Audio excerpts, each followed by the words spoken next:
Greetings and welcome back to Introduction to Christianity 2 at Aoyama Gakuin University. My name is Reverend Christian Zebley. I'm the pastor of Redeemer Church of Roppongi in downtown Tokyo, and this is Lecture 11, Christianity in Europe. So in our class, we are studying and exploring Christianity as a global, diverse, multicultural religious movement. And we're doing that using the book by Dr. Douglas Jacobsen called Global Gospel, which we've been using many weeks now. We're looking at 2.4 billion Christians in the world out of a world population of 7.9 billion. That's roughly a third of the world's population. So Christianity is a global, diverse, multicultural religious movement, and it's the world's largest religion. Before we look at Christianity in Europe together, let's look at a few review points from last week's lecture on Christianity in Latin America. Now, Latin America is an area of countries that run from North America into Central America and South America. There are 20 countries that are part of Latin America. Almost all of them are considered Catholic majority populations. The whole area has a population of 659 million people, according to recent estimates. And the size of the area is 19.1 million square kilometers. So this area covers a portion of North America, Central America, and South America, and the Caribbean nations as well.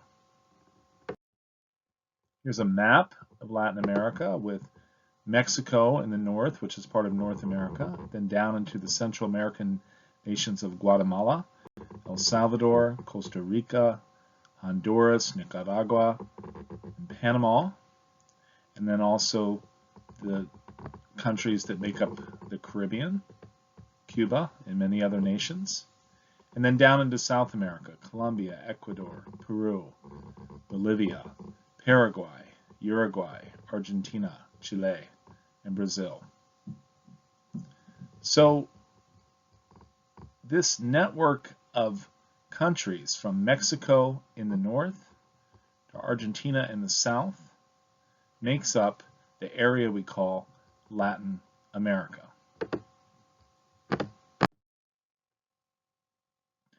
Now, Latin America includes 40% of the world's Catholics and 100 million evangelicals, the Spanish word that could be translated as evangelicals. These are traditional Protestant and Pentecostal believers. 25% of world Christian population lives in Latin America, and 90% of the local populations there identify as Christian. It is a very Christian area of the world. In 2013, Pope Francis, whose common name would be Jorge Mario Bergoglio, of Buenos Aires, Argentina, became the 266th Pope of the Roman Catholic Church. He is the first non-European Pope in 1,200 years, and he is the first Pope from the Americas. And this is a great triumph for Catholics in Latin America. Latin America is also made up of millions of Christian believers who would be known as evangelicals. These are non-Catholic believers, both traditional Protestants and Pentecostals. And here you're seeing a picture of Pentecostal evangelicals in worship. And again, like many in the Pentecostal movement around the world, their worship is expressive, hands in the air, crying out to God, very powerful, emotional worship. Okay, now let's look specifically at the history of Latin American Christianity, which begins in the colonial era from the 1400s to the 1820s. And this is a similar colonial period like we looked at in the history of Christianity in Africa. However, in Latin America, Christianity begins in this colonial period. In 1455, Pope Nicholas V issued what is known as a Romanus Pontifex, which gave Catholic European kings permission to take land in Latin America and enslave the local populations. Spain and Portugal try to bring what they call the New World under Christian political rule. And some commentators have called this a violent evangelism because it was the spread of the gospel through military force. In this period in Latin America, the church and the state worked together in this colonial enterprise. So from our perspective today, it's a very uncomfortable thing to imagine this, that Spain and Portugal would go out into Latin America using the military to spread the gospel, but that is what happened, and it's important to understand that, as tragic as that may be, to understand the history of Christianity in Latin America. And you can see in this map the European countries that were present in North and South America during this colonial period. And so here in the pink you see the British that were up in what we would call Canada today, and then the 13 American colonies, and then the French were in much of the middle of the continent of North America.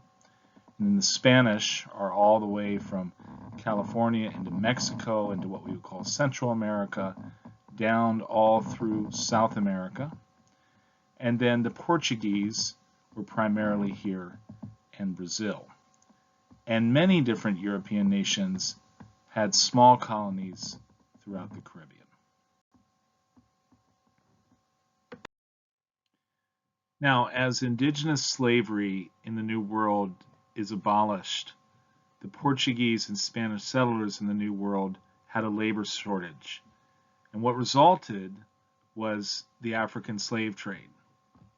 And sadly, between 1650 and 1860, 10 million African slaves are brought to the Americas. Last week we looked at the history of Christianity in Africa, and we saw how the slave trade started in Africa, in Congo and Angola with the Portuguese. And so during this time, we see how along these trade routes, 10 million African slaves are brought to work on plantations in South America, up into Central America, all throughout the Caribbean and sugar plantations, and then others are taken to North America to work in some of the southern colonies in North America. And so this is a very sad history, and it's also connecting the history of Christianity in Africa with the history of Christianity in Latin America through this African slave trade. 10 million brought to the Americas between 1650 and 1860. It's a very sad history, and one that the church needs to repent of, but it also needs to be understood that during this period, 10 million African slaves are brought to the Americas, which would change the ethnic diversity of Latin America for years to come. Okay, well, that's a very complex history, and I would encourage you to look at Global Gospel, the chapter, and also watch Dr. Jacobsen's short lecture on this material that I've also put on Course Power. What we're going to look at now is the 20th century, where the Catholic Church becomes a great advocate of the poor. And this is through the movement of liberation theology, where the church supports the poor of Latin America against harsh policies of new military dictatorships that rise up in Latin America in response to the rise of communism in Latin America. So these new military dictatorships are right-wing, and they are opposed to communism, and therefore they are often in conflict with the poor in these nations that are attracted to communist movements. And during this period, many Catholic activists are killed by their governments for speaking out against the military abuse of the poor. And Global Gospel shows that during this period in the 60s, 70s, and 80s, thousands of people disappeared and were killed by these military dictatorships. And Roman Catholic activists sided with the poor and spoke out against these governments. Now, the church develops a theology called liberation theology, which we can read here in the picture. If there is no friendship with them, the poor, and no sharing of the life of the poor, then there is no authentic commitment to liberation, because love exists only among equals. Gustavo Gutierrez, who is a liberation theologian. So liberation theology means the power to live with dignity in communion and solidarity with God and one another. And you can read that in Global Gospel, page 96. So the liberation theological movement is saying that the gospel requires the church to identify with the poor and to love them and to help them and to serve them. And I think this is a powerful thing that rises out of this tragic history of the history of Christianity in Latin America that was based on colonization and oppressing the people in Latin America. Yet in the 20th century, the church begins to side with the local people against these right-wing dictatorships. And one well-known person in this struggle was Archbishop Oscar Romero, who called the church to care for the poor in El Salvador.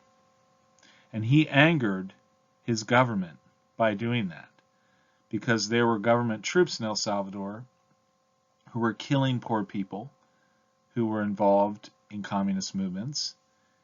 And Bishop Romero was killed while leading Mass on March 24, 1980, for advocating for the poor. And he said the church has to proclaim good news to the poor. So Archbishop Oscar Romero is well known as a Catholic activist who gave his life in advocacy to the poor. Okay, the last thing we're going to cover in today's lecture is the rapid growth of the evangelicals in the 20th century. In 1970, 4% of Latin American Christians were considered evangelical, which means evangelicals. These are the non-Catholic people, both traditional Protestants and Pentecostals.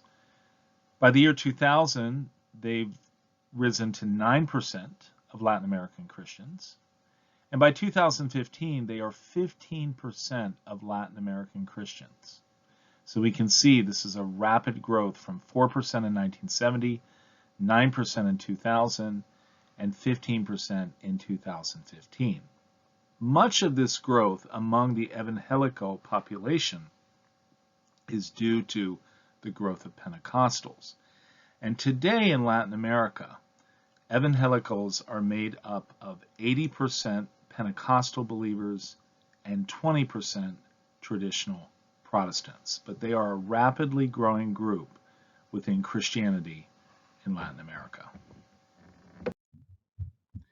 Okay, let's move into Christianity in Europe, and this will bring us back to some things that we studied in the beginning of our course as Christianity spread from Palestine into what we know as Europe today. Christianity has been present in Europe from the earliest periods and was for many years the center of global Christianity, but that has now changed, and Christianity has declined in Europe, and yet European Christianity has continued to have a great influence on Christianity throughout the world. So this is an important area to understand, and the chapter from Global Gospel is very dense with a lot of information, so don't worry if you couldn't understand it all or you found it too detailed. What I'm trying to do in this lecture today is look at the broad themes that Dr. Jacobsen covered in the chapter for us to have an understanding of how global Christianity has shifted from a European center to Christianity now being only 25% of the world's Christians based in Europe. And according to 2015 statistics, Christianity is distributed throughout the world, with Europe having 25% of the population of global Christians. Last week we looked at Latin America that has 25%, and the week before that we looked at Africa with 25%. Europe is a continent with a population of 748 million people by recent estimates, and the UN recognizes 44 countries in Europe. However, this number can be as high as 51, depending on the source that you're looking at, if you include several dependencies and the country of Turkey, which is normally considered part of Asia because it's transcontinental, but some lists will include Turkey in Europe. However, for our purposes, we will go with the official list of 44 countries recognized by the UN. Europe has a size of 10.2 million square kilometers. Here's a map showing the many countries that make up Europe. You can see Russia to the east, the United Kingdom, France, Spain, and Portugal to the west. In the north, Iceland, Norway, Sweden, Finland, and in the south, Italy, Albania, and Greece on the Mediterranean. And this map actually shows a small portion of Turkey being part of Europe, but as I mentioned in the previous slide, the UN does not recognize Turkey as part of Europe, but rather Asia. This is a map of the European Union, which is made up of 27 countries, especially after the UK departed through Brexit from the European Union in January of 2020. So the countries shown here in dark blue are considered the 27 current members of the European Union. Okay, let's get back to talking a little bit more about Christianity in Europe. From a study that was done in 2010 by the Pew Research Center, this study showed that 48% of European Christians are Catholic. So there are many, many Catholics in Europe, even though the total number of Christians in Europe has declined over the centuries. 48% of those Christians in Europe are Catholic, with the Roman Catholic Church being based in Rome at the Vatican. This research center study by Pew also showed in 2010 that 32% of European Christians would be considered Eastern Orthodox.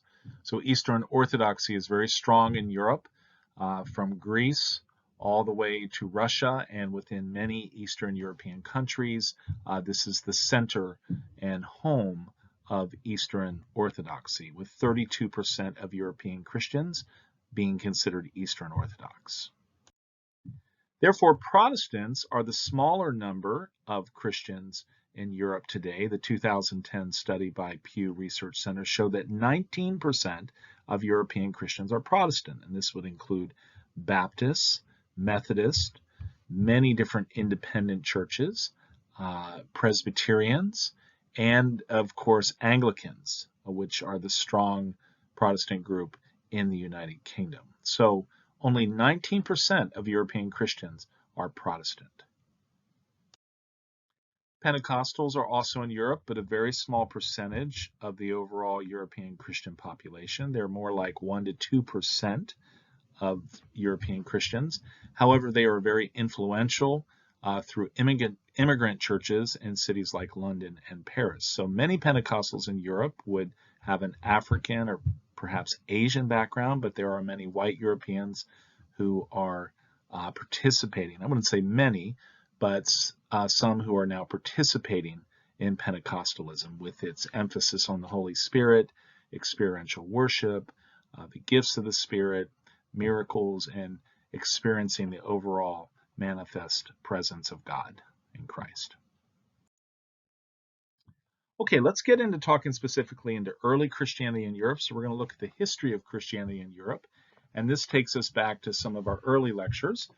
The Apostle Paul arrives in Rome in 60 AD and preaches there for 2 years before going on to other missionary work. A local church forms, and Paul later returns to Rome and is unfortunately executed sometime between 65 and 67 AD. And Christian tradition also tells us that Peter was there in Rome as well. Christianity then begins to spread throughout Europe with the growth of the Roman Empire. And Emperor Constantine is the first Roman Empire to convert to Christianity in 312 AD. And we learned earlier in the course that he later called the Council of Nicaea in 325 AD, in which the church bishops met and opposed Arianism, which was a theological controversy about the substance of Christ. And at the Council of Nicaea, it was affirmed that Jesus Christ and the Father are of the same substance. So a very important council in the early church. Now, the Roman Empire eventually collapses in 476 AD, but Christianity continues to spread through the Germanic and barbarian tribes of Europe as local kings convert to Christianity. Here's a map that shows this growth of Christianity in Europe. Now, the purple areas show the presence of Christianity at the time of 185 AD, especially here in North Africa, Antioch, Ephesus, Athens, Carthage, and Rome. But then by the time of Constantine in 325 AD, Christianity has spread up into what we would call France and Spain today, Italy, in through the Balkans, and farther into the east beyond Antioch, as well as into other parts of North Africa. And this is a map of the growth of Christianity by 1100 AD. And we can see here in the green areas, this is the spread of Christianity under Constantine that we just looked at, these green and brown areas. Christianity spreads throughout the Mediterranean and Europe.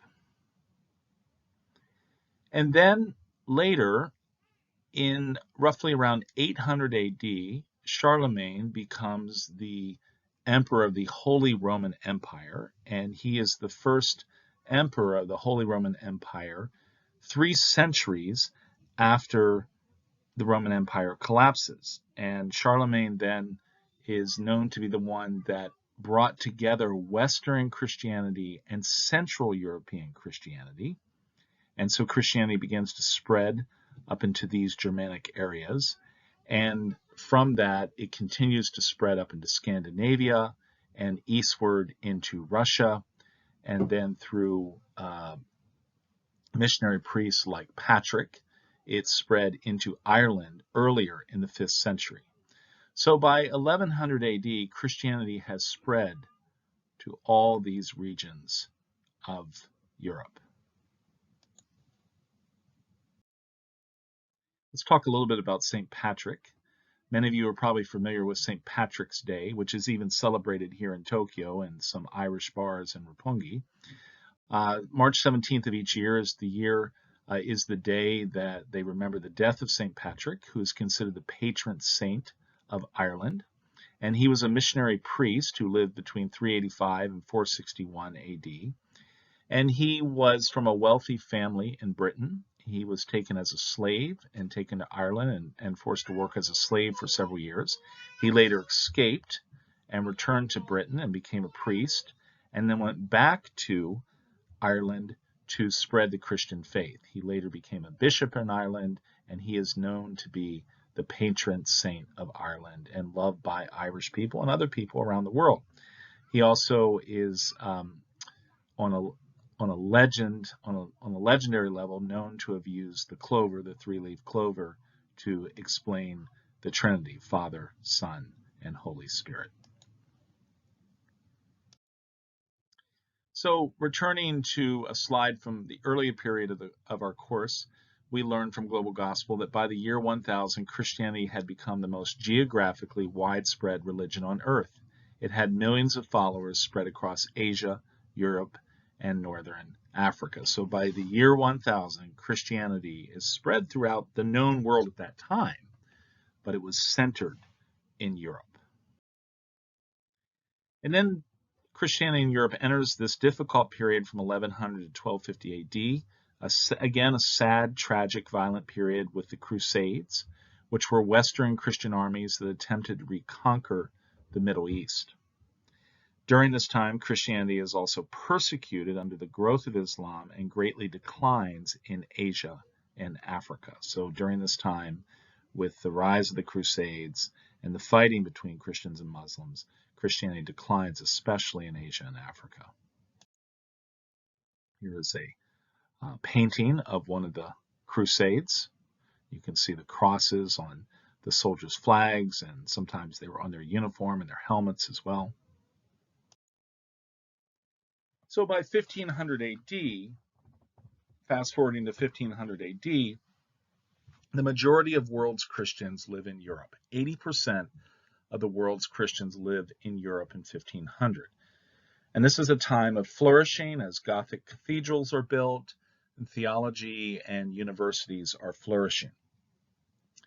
However, Christianity in Europe will decline in the next 500 years, so that in 2019, only 25% of the world's Christians will live in Europe. So there's a great decline during these 500 years between 1500 AD and 2000. For the rest of this lecture, we're going to look at some of the developments, historical developments in European Christianity in this period that lead to the decline of Christianity in Europe. One important historical happening that we need to look at that's covered in Global Gospel is the Great Schism that happened formally in 1054 when the Latin Roman Catholic Church separated from the Eastern Orthodox Church. And what was happening in that period is that it was really a theological and philosophical tension between the Latin Church in the West and the Greek Church in the East.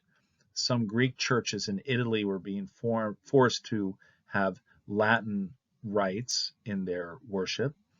And in response, some Latin-based churches in Greece were forced to close. And that resulted in basically a divorce, a schism, that picked up speed later in 1204 when the Fourth Catholic Crusade conquered Constantinople, which we would know as Istanbul, Turkey today. And they attacked Constantinople, and they forced the Orthodox Christians there to become Catholic. Now, they were liberated about 70 years later, and Orthodoxy recovered. And so today, even today, we can see this Eastern Orthodox Eastern Europe and a Catholic Western Europe. And it originates then with a lot of historical tensions that come to bear in 1054 and then later 1204 with the Fourth Crusade. Another important historical happening in European Christianity would be the Protestant Reformation. We've looked at that. We've looked at the Protestant Reformation in the earlier part of our course as well. And the key leader here is priest Martin Luther, who nails the 95 Theses on the door of the Wittenberg Church in Germany on October 31st, 1517. And in this sense, he becomes the historical catalyst for the Protestant Reformation. Now, Luther was a Roman Catholic priest who had no intention of starting a new church. He simply wanted to bring reforms to the church, like the sale of indulgences and other things that he considered to be great forms of corruption in the church. And he did not intend to start the Lutheran Church, but different political forces come to bear, and later Protestant denominations begin forming in the coming years. Some of Luther's ideas that were revolutionary, that are very much a part of Protestantism today, would be grace alone, sola gratia, faith alone, sola fide, and the authority of the Bible alone, sola scriptura. So this is the idea, an important idea, that we come to faith or salvation in God not by any of our works, anything that we do, but simply through God's grace toward us in Christ Jesus, which is given to us by the gift of faith. And we've talked about that in other lectures, that we can't do anything to earn God's mercy and salvation in Christ, but it's given to us by grace through faith. And our authority then in this comes from the Bible. This is the Protestant position, that authority does not come from the Pope and the church structure, but from the Bible, in which preachers and pastors explain to individual believers. We've looked at this before, Ephesians 2:8, where you can see some of these ideas in Scripture. For it is by grace you have been saved through faith, and this is not from yourselves, it is the gift of God. So some key leaders that we can see in the Protestant Reformation are Luther, who kicks the Reformation off with the 95 Theses, and also William Tyndale, who does a lot of translation of the Bible in English. He is later executed for that, but his translations are brought together and known as the Tyndale Bible, or the early translations of the Bible into English, which allowed the common person to understand the Scriptures, not just the priests who would use Latin and Greek and Hebrew. And then, of course, John Calvin, the great lawyer and theologian who bases his ministry out of Geneva and writes some of the greatest theology of the Protestant Reformation, what we know as Calvinism today, with great works like the Institutes of the Christian Religion. The Protestant Reformation then begins a period of fighting between Catholics and Protestants that we understand as the 30 Years' War. This would be from 1618 to 1648, where sadly it's a civil war in Europe where thousands lose their lives in different campaigns and battles, and finally ends with the Peace of Westphalia, which brought an important principle to European Christianity, that being that each local ruler would determine which form of Christianity would be allowed in his or her domain. So, and this is from Global Gospel, page 113, what this allows then is local leaders can determine which form of Christianity they will practice in their area. That's an important breakthrough for European Christianity, sadly, that came through a very tragic war. So from 1650 to 1900, we see three different Christian Europes emerging, one being Orthodox Eastern Europe, then Catholic Western Europe, and Protestant Northern Europe. A map of this would be a map of these three regions, with Eastern Orthodox Europe here in Eastern Europe, spreading into Russia, and Catholic Western Europe. Again, this is the line that happened during the Great Schism, spreading into Italy and France and Spain and Portugal and Ireland. And then Protestant Northern Europe, that spread from Germany up into Scandinavia, as well into the UK and Iceland. Now, these green areas would be considered Muslim areas today. So, therefore, even today, we can see these three Christian Europes: Eastern Orthodox Eastern Europe, Western Roman Catholic Europe, and Northern Protestant Europe.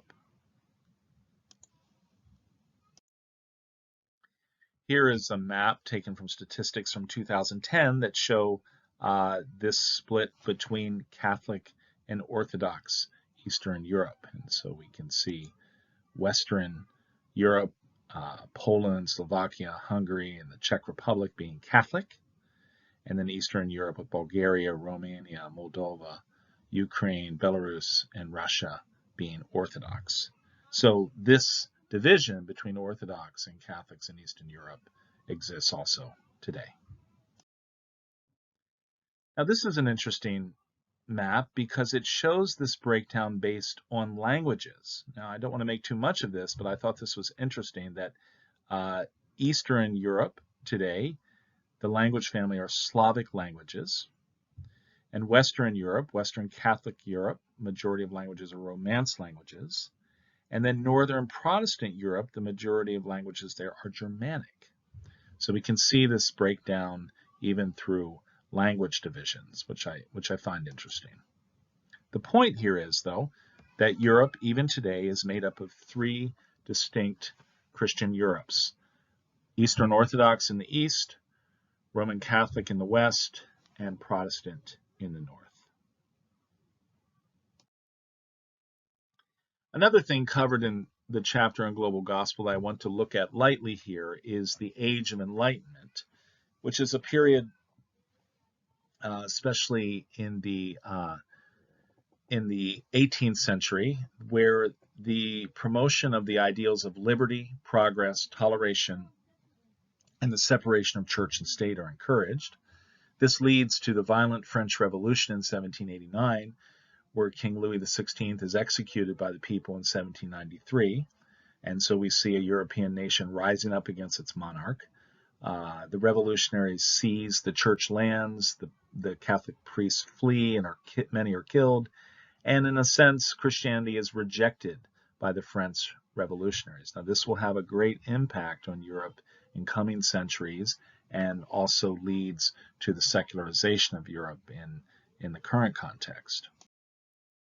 Now, one definition of the Enlightenment could be a term used to describe the thought and letter in Europe and America during the latter half of the 17th century and most of the 18th century prior to the French Revolution.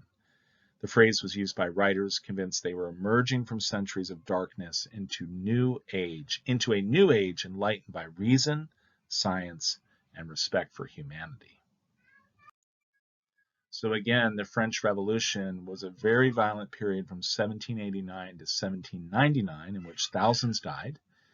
And yet it was also a catalytic period that began to spread these ideals of liberty, of the separation of church and state to many regions of the world, and therefore the French Revolution is a catalytic event that plays a role in future revolutions in later centuries. Okay, let's move to the 20th century and talk more specifically about the decline of Christianity in Europe. There are several events that happened in the 20th century that really, as the French Revolution has already laid some groundwork, and before that, Renaissance humanism and the scientific revolution have laid some groundwork. In the 20th century, these several events, some of them very tragic, cause European Christians to really think about their faith, and sadly, many lose their faith in response to these events. So World War I happens from 1914 to 1918. And it was a very tragic war in which 9 million military deaths, there were 9 million military deaths and 13 million civilian deaths. And it was a war really driven by ethnic nationalism and considered a very, very tragic time in history. Then not too long after, World War II happens from 1939 to 1945, which is known as the deadliest conflict in human history, with a total of 70 to 85 million deaths estimated. And these are all estimates. There's different sources for this, but it just shows you the magnitude of the amount of people killed in this war. So the combination of World War I and World War II, both fought around the world, but also fought on European soil, brings great tragedy to Europe.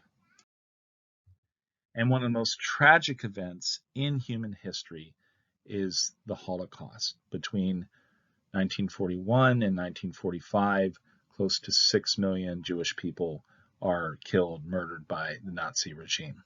It is one of the saddest things that have ever happened in history and has shaken the foundation of many people of faith. Another thing that happens in this period is the rise of communism in Eastern Europe.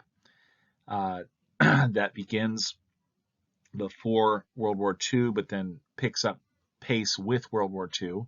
And we can see that it takes over Russia and Eastern Europe. And communism promotes atheism. It sees religion as an opiate or a drug of the masses. But later in 1990, global gospel shows us that it later collapses because it can't answer all the problems of humanity. And since then, Dr. Jacobsen shows us that there's been a revival of religious faith, especially in orthodoxy.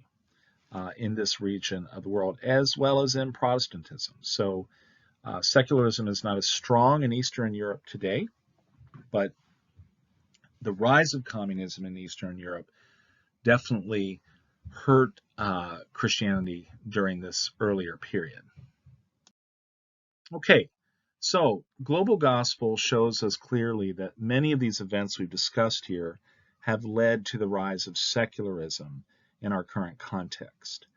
And this is an image that is sometimes used, you can find on the internet, for secularism, where people tend to have this attitude that they don't need religion. And here's a symbol of Christianity, Judaism, and Islam. So many modern people just reject religion. They just see it as a historical thing that involved violence, and that's a sad thing that has happened for people to reject that, but it's understandable with these histories that we've discussed.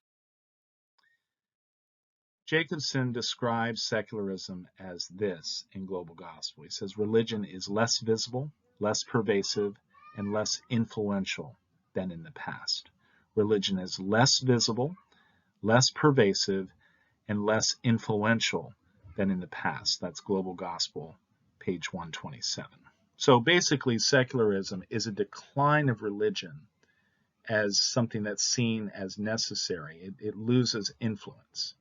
And that would be very much the case for European Christianity today. Another thing that happened in the rise of secularization would be the rise of modern science, where European people, always being focused on, since the Enlightenment, focused on truth and rational discourse. Science begins to take up a major part of intellectual conversation, and therefore people begin to look to science to answer their questions rather than faith. But as I've said in other parts of this course, very much so, faith and science can be very compatible. And last year in this course, I was able to bring a local scientist in from Brazil who was converted to Christianity through scientific study, and he's returned to Brazil. I wish I could have him this year. But the point here being that science has played a role in the rise of secularization in Europe. But I'm also saying that for modern Christians today, there are many ways to integrate faith with science, so they do not need to be mutually exclusive. Okay, let's talk a little bit about European Christianity today. Global Gospel tells us that contemporary Europeans are the least religiously active Christians in the world, that less than 10% attend worship services weekly, and levels of belief in God are low. Now, in many of these European countries, when you conduct a poll, many people will classify themselves as Christians. Often more than 50 or 60% of the national populations will identify as Christian, but less than 10% attend worship services. And other polls show that many, there's a low belief in God. Global Gospel tells us on page 107, 200 years ago, Europe ruled the world and governed the global Christian movement.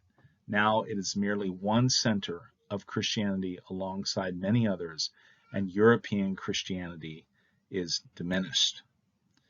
So in this 200-year period, it's really amazing how this global Christian movement was centered in Europe, but now it's distributed to other parts of the world. And as we've seen in our past few weeks of study, that Latin America and Africa are the more vibrant centers of Christianity, where Christianity is growing, especially through Pentecostalism. And the majority of Christians in the world are expected to be living in Africa by 2030. Now, on page 113 in Global Gospel, Dr. Jacobsen gives us these statistics of what the population of Christians in Europe looked like in 1650. The majority of global Christians were living in Europe. 50% were Catholic, 33% Eastern Orthodox, and 18% Protestant. Amazingly, today, we see from the 2010 Pew Research study that even though only 25% of global Christians are living in Europe today. In 1650, it was the majority. Now it's only 25% of the world's population of Christians live in Europe. However, the breakdown is about the same, even though it's a smaller number. 48% are Catholic, 32% Eastern Orthodox, 19% Protestant, and maybe 1 or 2% Pentecostal.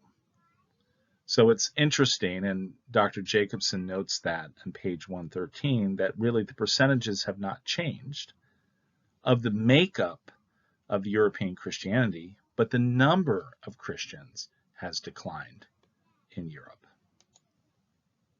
So we can still see this Catholic Western Europe, this Orthodox Eastern Europe, and this Protestant Northern Europe, with the slight growth of Pentecostalism in Europe. Now, as we come to the close of this lecture, I want to just draw some attention to an important issue in Europe today. The refugee crisis in Europe, where thousands are arriving in Europe each year. And many of them are coming out of the Middle East, where they are escaping violence and war and poverty and risking their lives to cross the Mediterranean on not very stable boats, and sometimes traveling through very difficult and dangerous areas to find a new life in Europe. And it's very sad to watch this, but it's also wonderful to see the people that have gone out to help these immigrants come into Europe and reestablish their lives. Here is a map that shows the routes that many of the refugees are taking. They're coming out of Syria, especially the civil war there, and moving up through Turkey, and then they move up through Greece and Bulgaria into Hungary, and eventually many make their way to Germany, and then some go up into Scandinavia. Others are coming out of parts of North Africa, escaping poverty and civil war, going through great danger to get to North Africa, where they pay for passage on these rubber boats and other precarious watercrafts that take them across to Europe. And many have lost their lives, sadly, but there are also humanitarian agencies out there that are rescuing them and bringing them into Italy and other parts of Europe. However, many of these European countries are not wanting this many immigrants, and they are enacting different policies to stop them, but they are still coming in. So part of how this relates to our discussion today is that these immigrants from Africa and the Middle East are changing Europe today. And one study in 2012 showed that in the past, many of the European immigrants were Muslim. 39% in 2012 were Muslim. But this study showed that in 2012, 42% of the immigrants are Christian. So African and Asian congregations can now be found in all the major cities in Western and Eastern Europe. Global Gospel tells us in page 132. What that means is that the immigrants that are coming through the refugee crisis, with many of them now, a majority now being Christian, and others being Muslim, can bring spiritual renewal to Europe. And here's one example of a church founded by a Nigerian pastor. Global Gospel mentions this, in London, called Kingsway International Christian Center. Pastor Matthew Ashimolowo founded this church in 1992, and I would say it's of the Pentecostal tradition. But today it has African immigrants and white Britons worshiping together, 12,000 weekly worshipers. That's what we would call a megachurch. And so even though European Christianity has been in decline, these Christian immigrants coming in are bringing a dynamic, in most cases probably Pentecostal aspect to the faith that could be laying the groundwork for a future revival in European Christianity. Well, that's our lecture for today, and I hope you've enjoyed this. It's a lot of material, so if you've had difficulty working through the Global Gospel chapter, that's okay. It's dense material, and so I've tried to give you just a broad overview of some of the major themes. I'd also encourage you, this is not required, but I would encourage you to go and watch the YouTube link to Dr. Jacobsen's video, Global Christianity Europe. That's posted on Course Power, and that will give you more information on this material as well. And then for those of you that really want a challenge, I encourage you to work your way through this chapter in Global Gospel. It's dense, but there's a lot of more detailed information. But for the subject of our lecture, we're looking at the broad themes for you to get a clear picture of how Christianity, historically based in Europe, has now been distributed throughout the world and has now declined in Europe. But there's also the potential for a future revival in Europe with the new immigrant Christians that are coming into Europe. Well, that's our lecture on the history of Christianity in Europe for this week. And here are some survey questions that I'd like you to fill out by next Monday evening, June 28th, by midnight on Course Power. Just 2 questions for you this week. 1, have you traveled to Europe? What country or countries did you visit? Where would you like to visit someday? And 2, what are some of the reasons Christianity has been declining in Europe, but growing in Africa, Asia, and Latin America? You can find those 2 questions on Course Power. Please fill them out by next Monday night. And just as a reminder, your midterm short reflection paper is due this Saturday, July 26 at midnight on Course Power. And remember, this is where I've asked you to select one topic of personal interest that we've covered so far in the course, maybe something about the 4 different Christian traditions, something about Jesus or the Bible or the gospel, faith or prayer, or something that we've looked at in the past 3 weeks of the course. Write a short reflection paper exploring 1 or 2 questions you have about this topic, and then share your ideas with research that you complete to answer your own questions. Now remember, this is a simple reflection paper, 1 page. It's not a long, detailed research paper. I just want you to take 1 or 2 questions you have about a topic that we've looked at in the course so far, and then answer your own questions with research that you complete. Write that up as 1 page, Ayon, and submit it via Course Power this Saturday, July 26 at midnight. And then your church worship reports are due on Monday, July 13th by midnight on Course Power. And remember, the week of July 6, 2021, that's our lecture 13, we do not have a lecture that week. And that week, I would like you to work on this church worship report. You will not have survey questions due on Monday, July 13th. So please, that week of July 6th, please be working on your church worship report. You could visit a church in person on Sunday, July 4th, or you could view a church worship service of a church somewhere here in Japan, watch the sermon, and then complete the report. You'll see an outline of the report on Course Power, and those reports are due on Monday, July 13th by midnight, and that's a 1-page type report. So in review, your lecture surveys are due by the Monday night after each on-demand video lecture on a Tuesday. So this week's lecture survey questions are due next Monday, June 28th. And then you have your online chapel reports that so many of you are sending in. Thank you very much. Most of you have done at least 1 so far, and you need to have 2 more by the end of the semester, so you have 3 chapel reports by the end of the semester. And thank you to all of those who are sending them in. Then your first short reflection paper is due by this Saturday, June 26th at midnight, which I've just explained. And then your church worship report will be due by Monday, July 13th at midnight. Okay, if you have any questions, you can email me on Course Power, but thank you to all of you out there that are sending in these assignments. I really appreciate your hard work on this course. So our next class will be next Tuesday, June 29th. That's lecture 12, Christianity in Asia. And if you'd like to prepare for that, you can start reading Global Gospel, chapter 6. Thank you all very much for your hard work on this course. If you have any questions, please email me on Course Power. Take care.